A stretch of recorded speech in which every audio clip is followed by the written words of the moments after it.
제자들이 25 또는 30 스타디온을 갔습니다. 자, 이 상황을 마가복음에서는 어떻게 이야기를 하고 있는지 한번 보겠습니다. 자, 마가복음 6장 46절부터 보겠습니다. 무리를 작별하신 후에 기도하러 산으로 가시다. 저물매 배는 바다 가운데 있고 예수는 홀로 무태에 계시다가 바람이 거스림으로 제자들이 괴로이 노젓는 것을 보시고 밤 사경 즈음에 바다 위로 걸어서 저희에게 오사 지나가려고 하시매 그랬어요. 그래서 한 절만 내려보시면은요, 저물매 배는, 제자들이 탄 배는 바다 가운데에 있고 예수님은 어디 계셨냐면 무태에 계셨다 그래요. 그래서 여기 무치라고 하는 단어가 뭔지 보시면은 무치 아니라 에피테스 게스예요. 그래서 예수님은 개 위에 혼자 계셨고요, 제자들은 탄 배는 바다 가운데 있었습니다. 그러니까 그 무트로부터 제자들이 떠나가 있는 상황이, 예수님으로부터 떠나가 있는 상황이 바로 밤 사경과 같은 곳이고 25 또는 30 스타디온쯤 떨어져 있는 그러한 상황에 가 있었던 것을 볼 수가 있습니다. 자, 이렇게 떨어져 갔을 때에 마태복음 다시 14장 25절, 밤사경에 예수께서 바다 위로 걸어서 제자들에게 오시니 제자들이 그 바다 위로 걸어오심을 보고 놀라, 뭐라고요? 유령이다 이렇게 조용히 했을까요? 놀라가지고 유령이네 하고 이렇게 소리를 질렀을까요? 그러니까 지금 25 또는 30 스타디온쯤 예수님으로부터 떨어졌다 그랬잖아요. 예수님은 홀로 무태에 계셨고 제자들은 바다 가운데 있었어요. 배를 타고. 그렇게 떨어져 있어서 밤에, 밤 같은 시간 속에서 예수님이 오시는데 예수님을 알아봐요, 못 알아봐요? 자, 왜 예수님을 보고 못 알아봤을까요? 예수님이 어디로 걸어오셨어요? 바다 위로 걸어오심에. 그렇게 자기들이 찾아가는 예수님이 나타났는데 예수님을 보고 유령인지 알아요. 예수께서 즉시 일러 가라사대 안심하라 내니 두려워 말라 그래요.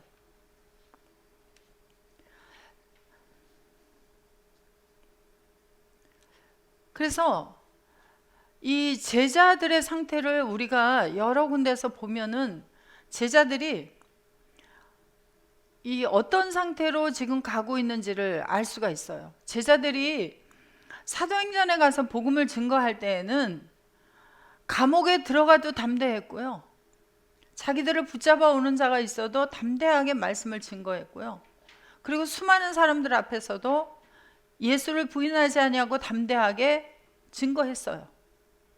그런데 여기서 보면, 사복음서에서 보면 제자들이 두려워했다, 무서워했다, 이런 상황들이 많이 나오고 있습니다. 자, 요한복음 11장 1절부터도 한번 가보겠습니다. 제자들이 어떤 상태인지. 요한복음 6장에서 11장까지 이미 지나왔는데도 불구하고 어떤 병든 자가 있으니 이는 마리아와 그 형제 마르다의 촌 베다니에 사는 나사로라. 이 마리아는 향유를 주께 붓고 머리털로 주의 발을 씻기던 자요, 병든 나사로는 그의 오라비러라. 이에 그 누이들이 예수께 사람을 보내어 가로되 주여 보시옵소서, 사랑하시는 자가 병들었나이다 하니 예수께서 들으시고 가라사대 이 병은 죽을 병이 아니라 하나님의 영광을 위함이요 하나님의 아들로 이를 인하여 영광을 얻게 하려 함이라 하시더라. 예수께서 본래 마르다와 그 동생 나사로를 사랑하시더니 나사로가 병들었다 함을 들으시고 그 계시던 곳에 이틀을 더 유하시고 그 후에 제자들에게 이르시되 유대로 다시 가자 하시니 제자들이 말하되 랍비여, 방금도 유대인들이 돌로 치려 하였는데 또 그리로 가시려 하시나이까? 예수께서 대답하시되 낮이 12시가 아니냐, 사람이 낮에 다니면 이 세상의 빛을 보므로 실족하지 아니하고 밤에 다니면 빛이 그 사람 안에 없는 거로 실족하느니라. 이 말씀을 하신 후에 또 가라사대 우리 친구 나사로가 잠들었도다. 그러나 내가 깨우러 가노라. 제자들이 가로되 주여 잠들었으면 낫겠나이다 하더라. 자, 여기까지 보시고 제자들하고 예수님의 대화 상태가 어때요?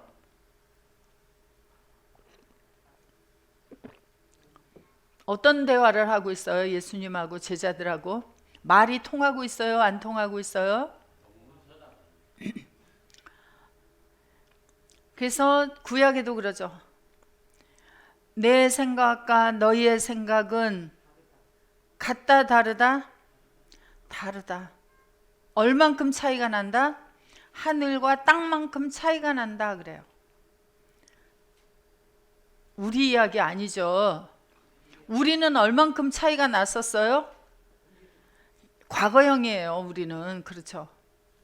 예수님의 생각과 우리의 생각이 같아지는 데가 어디예요? 바울 서신부터예요. 그래서 고린도전서에서 10절에서도 그러죠. 같은 마음, 같은 뜻, 같은 말. 그게 같은이 아니라 뭐라 그랬어요? 주님과 동일한 마음, 주님과 동일한 생각, 주님과 동일한 말. 그러면 하늘과 땅처럼 멀어요? 가까워요? 그러면 예수님이 이제 대화가 좀 뭐라 그래요? 통한다 그러시겠죠. 그때까지는 이렇게 동문서답하는 거예요. 예수님은 하늘의 이야기를 하고 제자들은 땅의 이야기를 하고, 예수님은 나사로가 어떤 상태인 걸 아시고 바로 가시지 않았죠.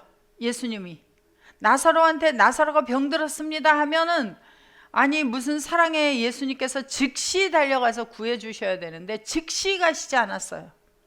이틀을 더 유하시고 가셨어요. 그래서 나사로가 어디 들어가기까지 기다리신 거예요. 돌무덤 속에 들어가기까지 기다렸어요. 자, 우리들이 예수님을 찾을 때 예수님이 즉시 달려오신 때도 있어요. 배가 고픕니다 하면 먹을 걸 즉시 주실 때도 있어요. 그런데 점점 예수님은 그런 기도의 응답을 잘 해주시나요? 잘 하시지 않나요?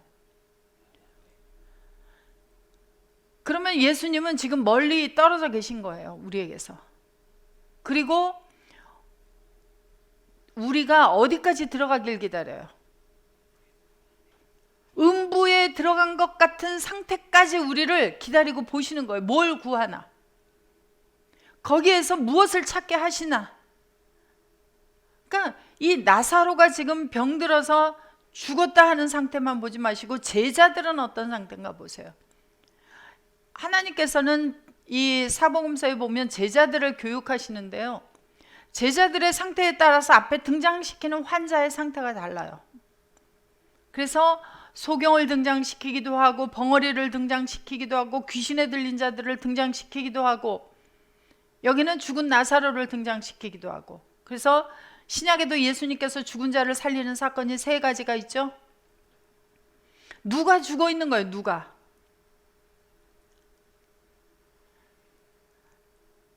그 나인성의 과부 아들 야이로의 딸 나사로, 이 사람들만 죽은 게 아니라 제자들도 죽은 것 같은 상태에 아직도 그들이 온전히 눈을 뜨고 예수 그리스도 안에서 예수가 어떤 분이고 예수님은 정말 그 분으로 말미암아 우리가 그분의 입에서 나오는 말씀으로 말미암아 사는 자들이다라고 하는 것을 깨달아 알지 못하는 거예요.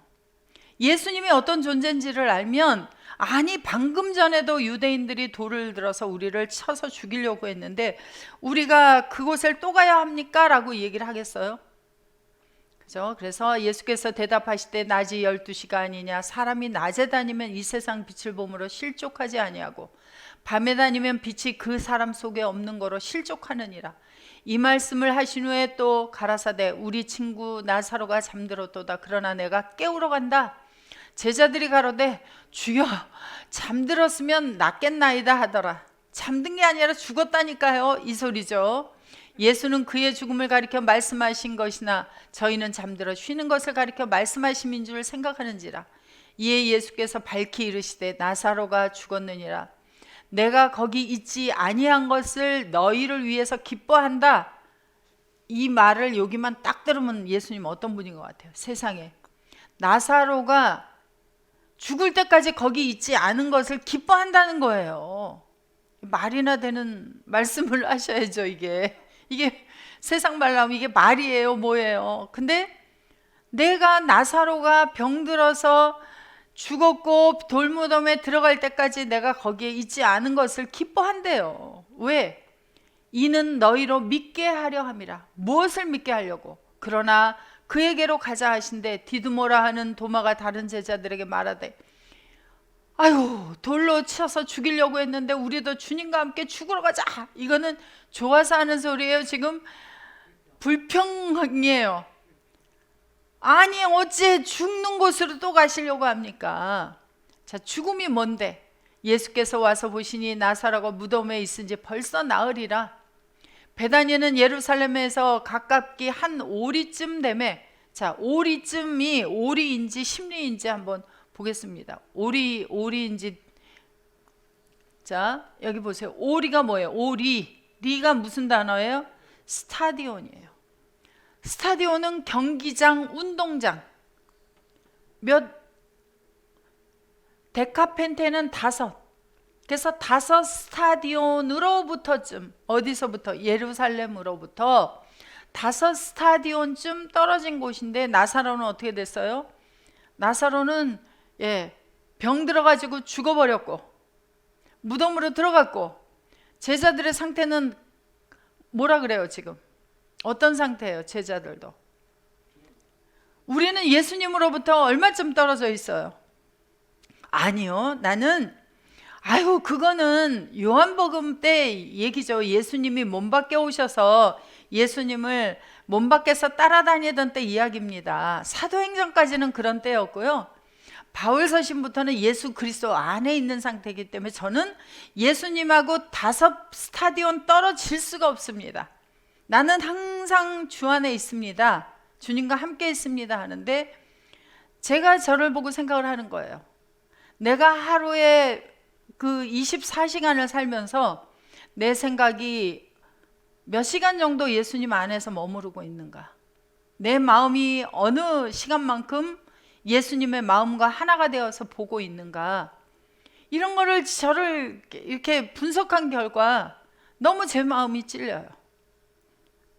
내가 얼마나 예수님을 사랑하고 형제들을 사랑하고 형제들을 사랑하는 마음을 내 속에 담고 몇 시간쯤을 그 시간을 보내고 있는가 하니, 분석을 해보니 제가 합격점이에요, 불합격점이에요? 너무 모자라는 것 같아요. 그래서 내가 그렇게 하려고 하면 뭐예요? 또 내가 예수 안에 있어야지, 예수 안에 있어야지 하면 몇 번, 3, 3번 내가 기억을 하려고 하면 어떻게 해야 돼요? 의탁해야 돼요. 우리들의 기도예요. 그래서 주님이 나를 붙들어 주셔서 내가 주님의 생각으로 주님의 마음으로 살아갈 수 있도록, 그래서 아버지가 나를 향하신 사랑, 형제들을 향해 사랑하는 그 불꽃 같은 눈으로 함께 계시면서 지켜주시는 그 사랑을 지켜주고 계시지만, 형제들을 향해서 어떻게 해야 돼? 나도 같은 마음으로 그걸 뭐 해야 되겠다? 기도해야 하는구나. 첫째는 내가 주 안에 있어야 되잖아요. 그죠? 그래서 이 스타디온 데카펜테, 제가 5 정도만 떠나도 어느 상태가 돼버려요? 내 마음이 떨어지면 안 되잖아요. 가까이 있어도 안 돼. 좀 보세요. 베다니는 예루살렘으로부터 가깝기가 어느 정도라고요? 5 스타디온쯤. 안 돼요. 우리 마음이 주님하고 주님의 마음과 하나로 딱 붙어서 살아야 되는데, 그렇게 하는 건 내가 할 수 있어요? 주님이 해주셔야 돼요. 주님이 해주셔야 돼요. 근데 요한복음 6장의 상태는 몇 스타디온쯤 같다고요? 25 또는 30 스타디온쯤 떨어졌어요. 얼마만큼 멀리 떨어진 거예요? 그러니까 가도록 내버려 두고 바라보고 계신 거예요. 주님이 우리를 깨워주지 않는다고요? 어디까지 가서 주님을 찾는지 바라보고 계시는 거예요. 주님이 다시 주님을 찾도록 하기 위해서는 어떻게 해야 돼요? 바람이 불어야 돼요. 바람이 불어서 물결에 두려워져야 어떻게 돼요? 예수님을 찾게 돼 있어요. 그래서 제자들에게도 그러한 시간을 주님이 허락하고 계시는 거예요. 자, 누가복음 24장 13절 한번 가보겠습니다. 그날에 저희 중 둘이, 그날에가 어느 날이에요? 예수님께서 이제 누가복음 24장은 십자가로 가셨다가 부활하신 그날이에요. 그날에 저희 중 둘이 예루살렘에서 25리 되는 엠마오라 하는 촌으로 가면서 몇 리쯤 떨어졌다고요? 25리. 자, 여기도 보시면, 자, 얼마쯤 떨어졌냐면 스타디우스 여기 엑세콘타예요. 엑세콘타가 25. 그래서 아포 히에루살렘, 여기 예루살렘으로부터 25 스타디온을, 여기 아페코는, 이 아페코가 되는이 아니라, 자, 여기 올려보세요. 아페코가 멀리. 자, 여기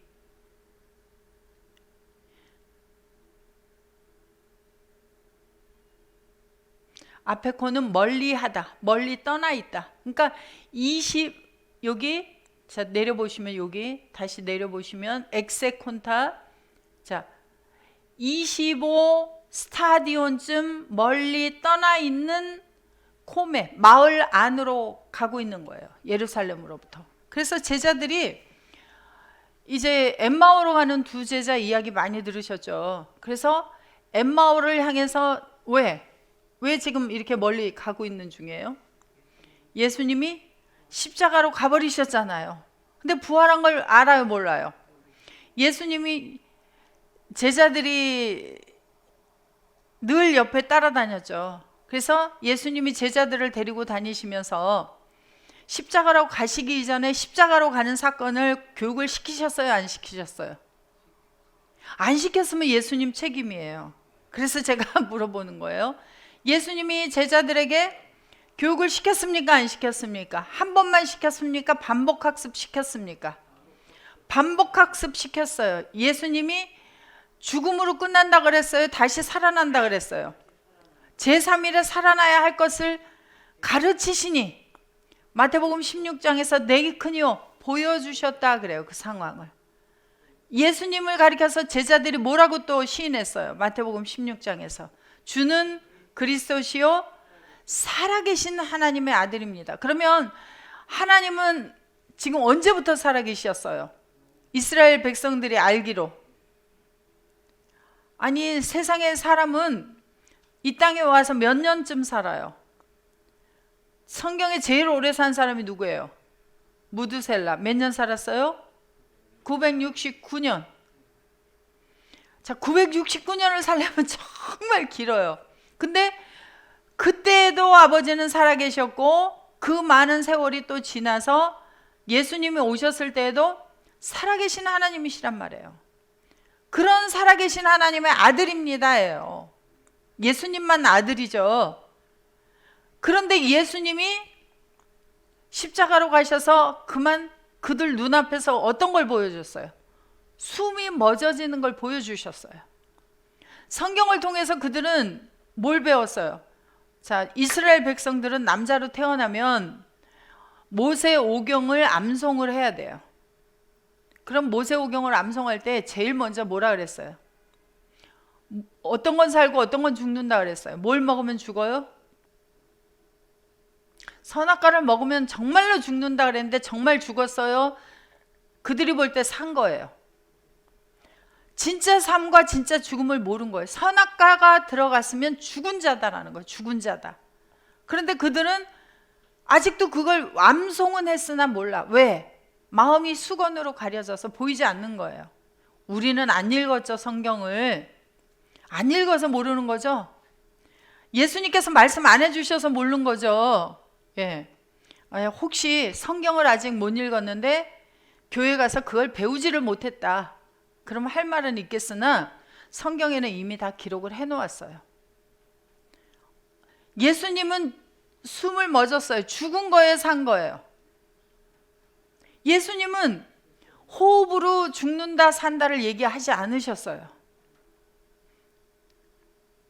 그래서 바울이 죄라고 하는 것, 사망이라고 하는 것을 로마서부터 완전히 다시 결론을 내서 드러내기 시작한 거예요. 뭐를 갖고 있으면 죽은 거예요? 허물과 죄를 가지고 있으면 죽었다. 근데 예수 그리스도 안에 있으면 뭐 했다? 그러면 예수님 자신은 산 분이에요, 죽은 분이에요? 근데 제자들이 왜 지금 25 스타디온을 지금 가고 있는 거예요? 왜 가요?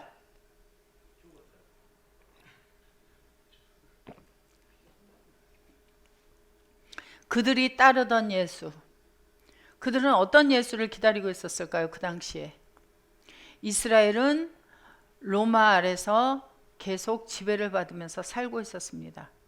그 이전에는 누구에 의해서? 바벨론에 의해서, 헬라에 의해서, 파사에 의해서, 로마에 의해서.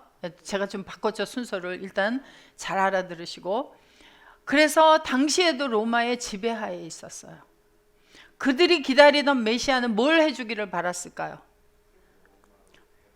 로마로부터 해방된 이스라엘을 건설하기를 기대했겠죠. 자, 우리는 지금 어떤 예수를 기다리고 있어요? 코로나로부터 해방시켜주는 예수. 코로나를 완전히 이 땅에서 종식시켜버리는 그러한 예수 기다리고 계세요? 아니면 죄로부터 해방하시고 영생을 주는 예수를 기다리고 계세요? 근데 이 코로나가 지금 1년이 됐어요. 우리 비대면을 시작한 것이 2월 달에 시작을 해서 지금 1년이 돼 와요. 1월 달에 이제 3월 달부터 시작했어요. 완전 비대면을. 그러면 아니 우리가 그렇게 사랑하는 예수님께서 어째서 이렇게 교회도 못 나가도록 이렇게 빨리 안 끝내주시고 이렇게 길게 하시는가? 이 코로나를 종식시켜 주세요 이렇게 하면 믿음이 없잖아요. 그러니까 어떻게 해야 돼요? 주시옵소서 해야 되죠. 이스라엘 백성들은 로마로부터 해방시켜주는 메시아를 기다리고 있었어요. 우리는 어떤 예수를 기다리고 있어요? 각자의 문제를 해결해주는 예수. 그러면 예수님은 또 산으로 가버리신다니까요. 그래서 예수님을 십자가에서 운명하는 걸 보고 그리고 이 제자들 둘이서 지금 엠마오로 가고 있어요. 그러면서 이제 이야기를 하는 거예요. 몇 리쯤? 25. 그러면 제자들이 요한복음 6장에서 25 또는 30 스타디온쯤 떨어졌다. 예수님은 무태 계시고 그럼 얼마만큼 떨어졌는지 짐작이 가시죠. 마음이. 예. 자, 우린 오늘 이 공부를 하면서 내 마음을 한번 얼마만큼 떨어져서 갔다가 나갔다가 들어왔다 나갔다 들어왔다 하는지 우리 자신을 한번 점검하면서 가보기로 해요. 자, 이 스타디온이라고 하는 것은 그래서 제자들을 훈련시키는 것도 스타디온이라 그래요. 그런데 고린도전서 9장 24절에 가보면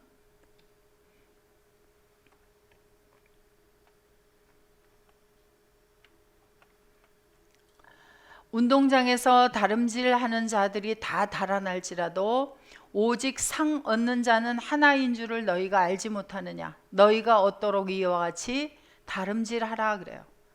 자, 다름질을 어디서 해요? 운동장에서. 여기 운동장으로 번역된 이 단어는 지금까지는 25리, 5리 뭐 이렇게 얘기했는데 여기서는 운동장을 보시면은 스타디온을 뭐라고 번역을 했냐면 운동장이라고 번역한 거예요. 운동장. 운동장 안에서 다름질을 해요.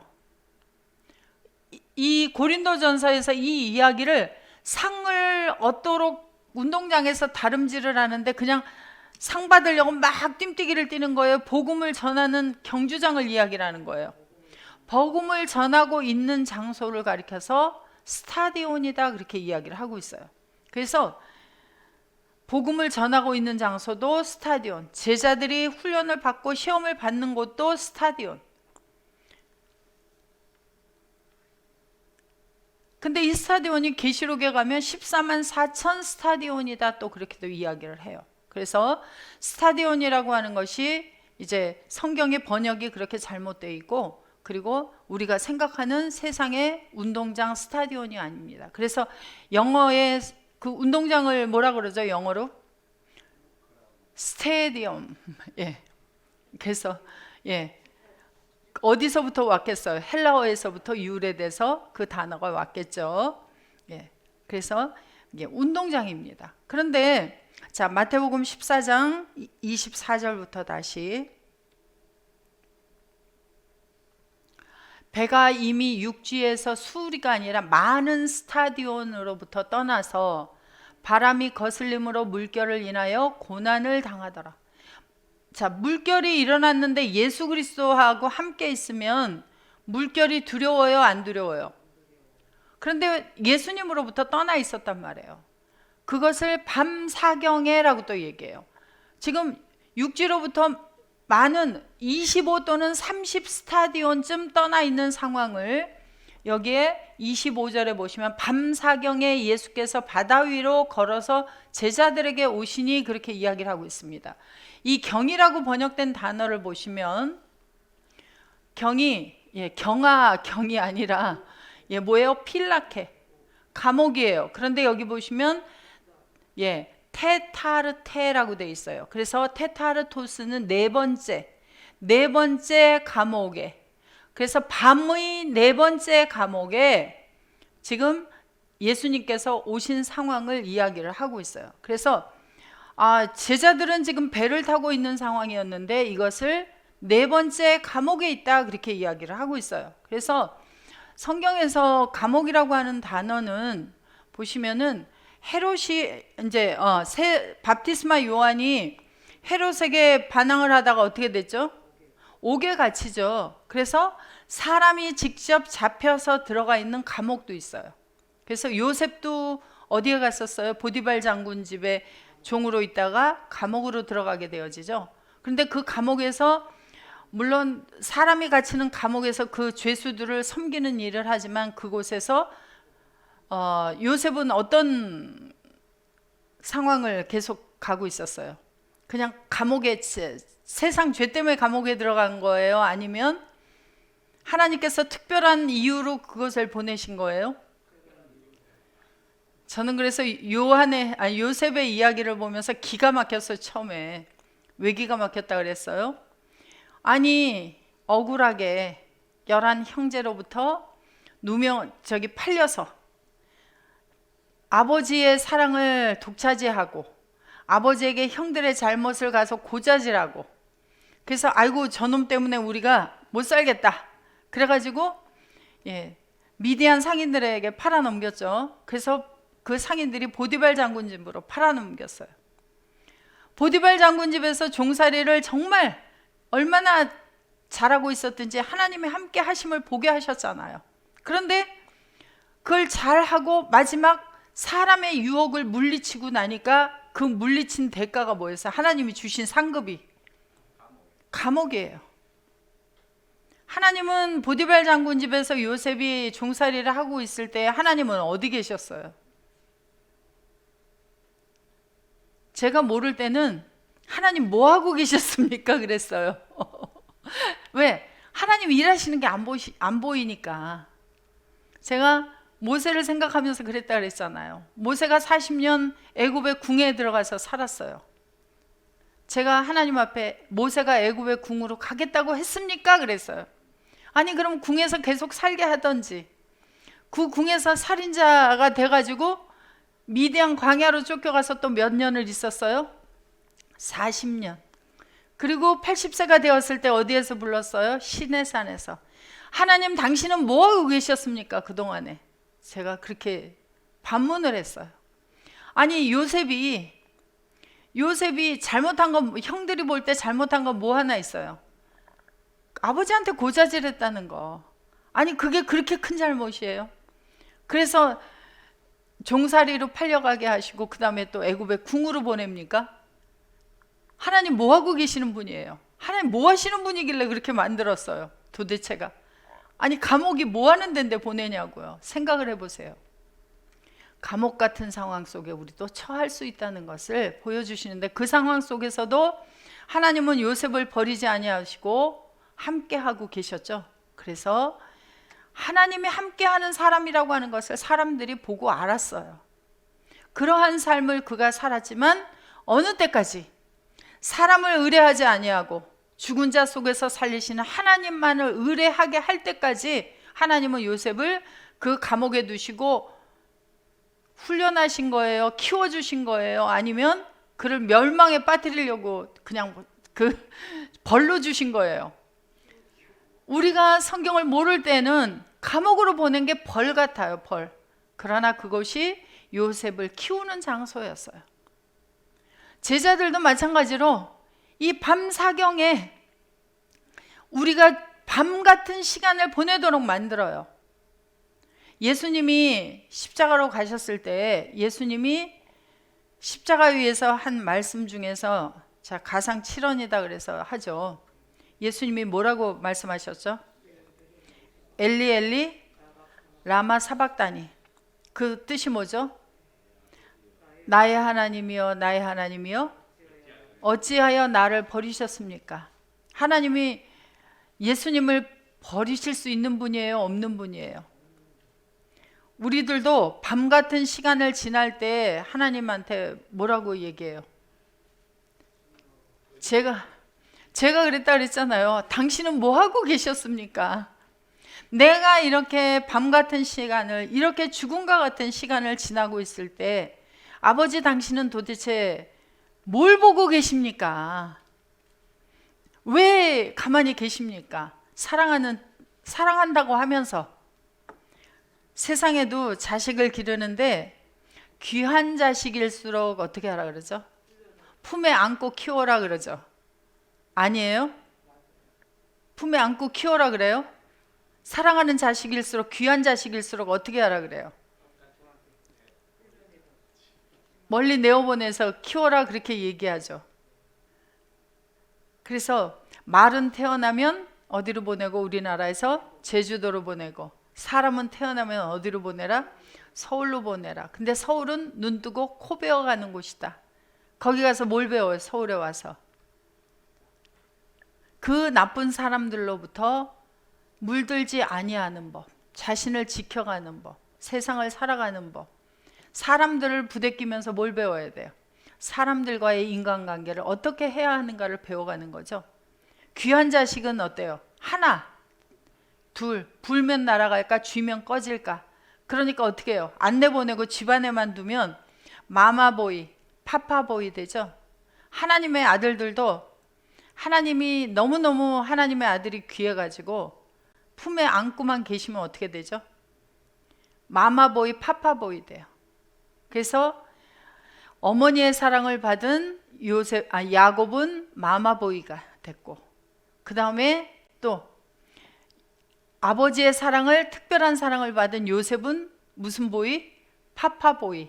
그래서 하나님은 어떻게 하셨어요? 작정을 하시고 야곱은 마마보이는 마마를 떠나서 어디로 가게 했어요? 하란으로, 북쪽으로 보냈고, 파파보이 요셉은 어디로 보냈어요? 아버지를 떠나서 떠날 수밖에 없도록 만든 거예요. 자, 우리들도 예수님이 우리를 늘 지켜주고 보호하고 계시지만 늘 지킴 속에서 우리가 살아가고 있으면 주님이 우리를 지키는 걸 잘 몰라요. 못 깨달아요. 그러니까 우리를 예수님으로부터 멀리 있는 것 같은 상황을 만들어 버리시는 거예요. 우리는 예수 그리스도 안에 있어요. 예수를 떠나 바깥으로 나갈 수는 없으나 우리의 생각, 우리의 마음 속에서 주님을 가려놓으시고 우리를 25, 30 스타디온쯤 떠나간 상황을 우리로부터 만들면 우리는 밤 같은 감옥 속에 들어가게 되어져요. 그곳에서 우리는 뭘 해야 돼요? 그곳에서도 우리가 늘 뭘 생각하고 있으면 돼요? 우리 마음이. 그런 상황을 만들어도 나는 주 안에 있는 자야라는 걸 잊어버리지 않으면 돼요. 그걸 가르치시는 거예요. 네가 죽을 수 있는 존재냐? 너는 어둠 속에 있을 수 있는 존재냐? 아니다. 그곳에서도 나 예수가 함께하고 나 아버지가 너하고 함께하고 있는 자란다 하는 것을 우리가 늘 생각하고 있으면 무서워요? 안 무서워요? 어떤 상황이 와도 두렵지 않은 것을 우리로 하여금 알도록 만들어 주시는 거예요. 그래서 바울 사도는 복음을 증거할 때 어느 정도까지 갔어요?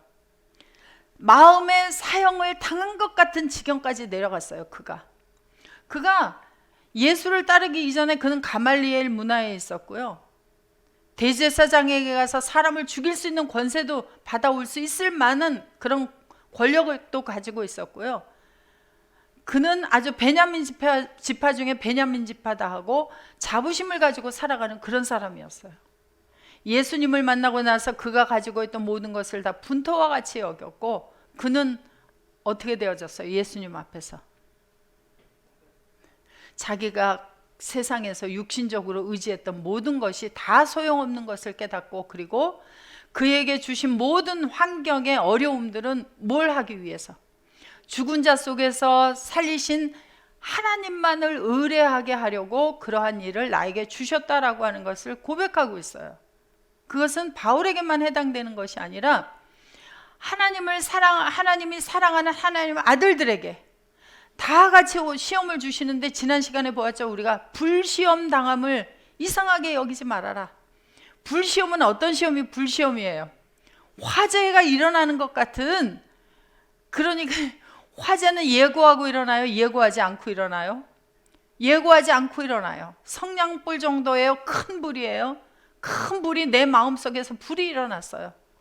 그런 속에서도 아이고 큰일 났다 방방 뛰지 아니하고, 이 모든 문제도 누가 시작하신 분이 아버지시니 아버지께서 마치실 것을 기다리고, 어느 때에 내가 마칠 것이다 라고 예고해 주지 않아도 아버지는 생각지 않은 때에 아버지의 계획대로 이 일을 끝내시리라 하는 것을 믿고 우리가 담담하게 가는 거예요. 그러할 수 있을 때까지 우리는 이러한 스타디온에서, 감옥 속에서 우리를 훈련하고 계시는 걸 알아야 돼요. 자, 감옥이라고 하는 것은 그래서 사람이 들어가는 감옥도 있지만 어떤 감옥도 있어요? 제자들이 훈련받는 그러한 곳도 감옥이다 그랬습니다. 자, 마태복음 18장 자 23절부터 보겠습니다. 이러므로 천국은 그 종들과 회개하려 하던 어떤 임금과 같으니, 회개할 때 1만 달란트 빚진 자 하나를 데려오매 갚을 것이 없는지라. 자, 1만이라고 하는 것은 하나, 둘, 셋, 넷, 10, 100, 1000, 만도 1만이지만 만이라고 하는 단어는 한번 열어보시면은요, 미리온이라고 하는 이 단어의 뜻을 보시면 미리오인데, 이것은 올려보세요. 뜻을 올려보시면 이것은 무수히 셀 수 없는 아주 많은 것을 의미해요. 그래서 성경에서 이제 그 무리들의 숫자를 14만 4천이다라고 하는 것은 13만은 아주 많다예요. 많다.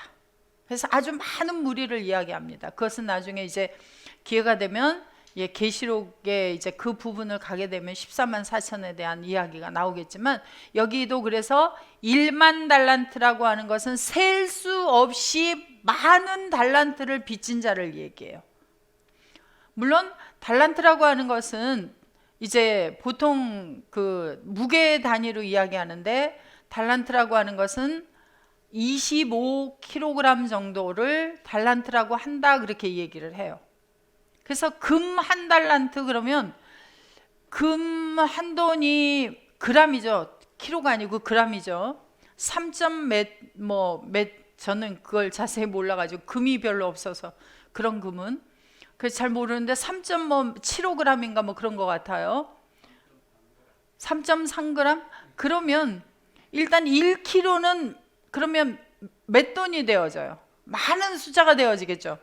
그러면 돈으로 따지면 엄청난 거죠.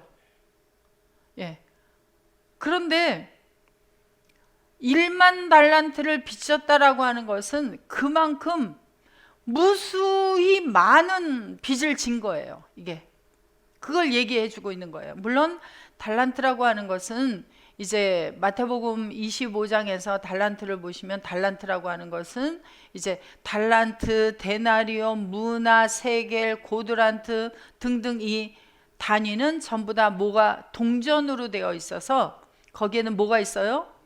형상과 글이 쓰여 있어서 하나님의 형상과 글이 쓰여 있느냐 가이사의 글과 형상이 있느냐를 나눠서 이 얘기를 하고 있다 그랬어요. 그래서 그러한 것도 있으나 1만 달란트라고 하는 것은 무수히 많은 이제 그 달란트를 빚진 거예요. 그래서 이 1만 달란트 하나를 데려와서 뭐를 할 때? 회개를 한다. 자, 회개할 때 1만 달란트를 데리고 와서 회개한다. 회개가 뭐예요? 계산한다. 예, 계산하려고 데리고 왔어요. 자, 그 다음에 한글로 돌아가서 보겠습니다. 갚을 것이 없는지라. 자, 무수히 많은 빚을 얻었는데 빚을 갚아야 되잖아요. 세상에 힘든 게 빚이죠. 예, 빚만 없으면 살겠다 그래요. 근데 갚아야 되는데 갚을 것이 없어요. 무수히 셀 수 없을 만큼 빚을 졌는데 천리길부터 한 걸음부터라고 하나씩 갚아 나가야 할 거 아니에요. 근데 계속 빚이 늘어나가지고 그 많은 빚을 지고 있는데 갚을 게 없어요. 그래서 주인이 명했습니다. 그 몸과 처와 자식들과 모든 소유를 다 팔아서 갚아라 그래요. 그러면 자, 몸과 처와 자식과 소유를 팔면 이 1만 달란트가 나옵니까? 근데 그걸 팔아버리면 된다는 거잖아요, 일단. 그죠?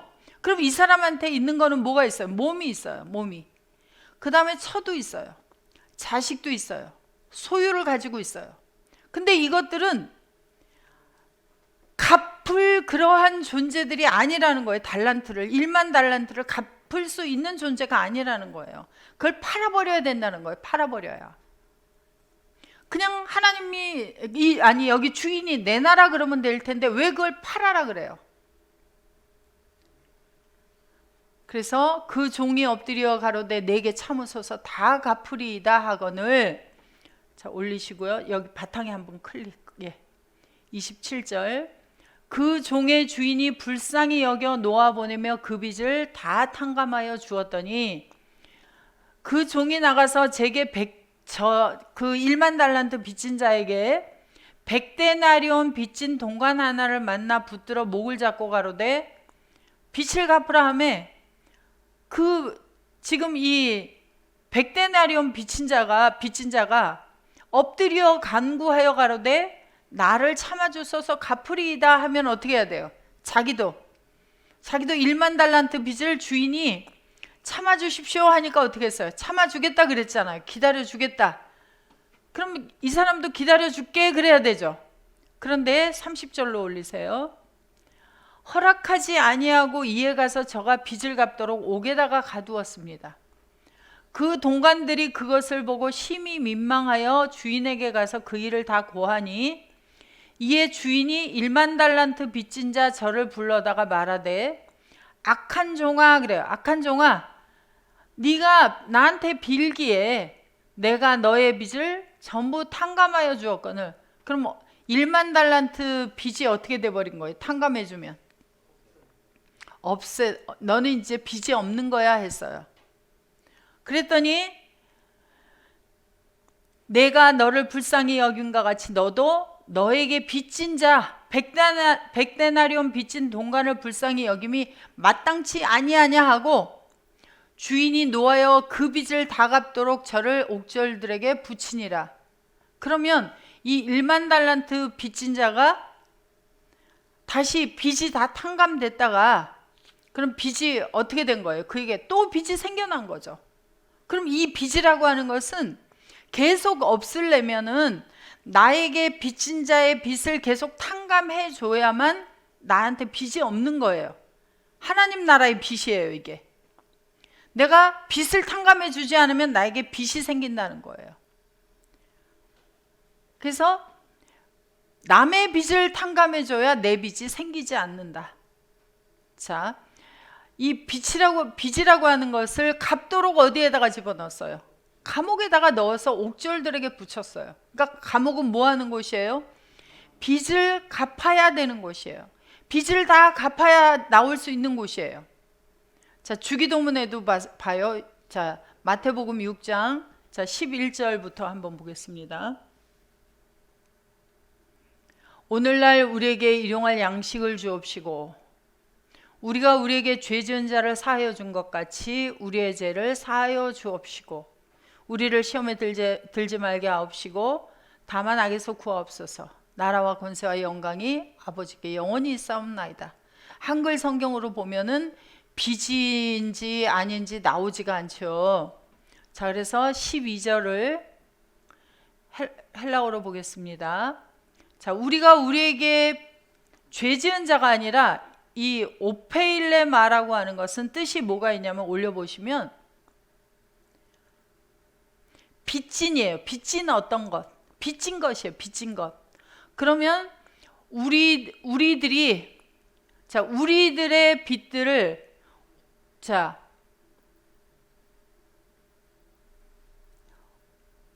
우리에게 빚진 우리들의 빚들을 그죠? 우리들의 빚들을 뭐 해달라고요? 아피에미는 면제해 주십시오예요. 어떻게 한 것 같이 호스카이 헤메이스 아피에멘 토이스 오펠레타이세몬. 자, 누구에게 빚진 것을 우리가 해줘야 돼요. 자, 헤메이스 아피에멘은 우리들이 아피에미 면제해 주었다. 무엇을?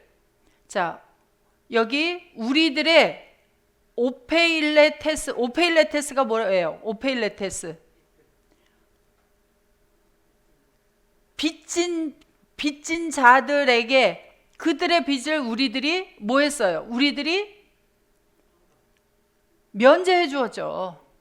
자, 아까 우리 마태복음 18장에서 보니까 우리가 빚이 안 늘어나려면 어떻게 해야 된다 그랬어요?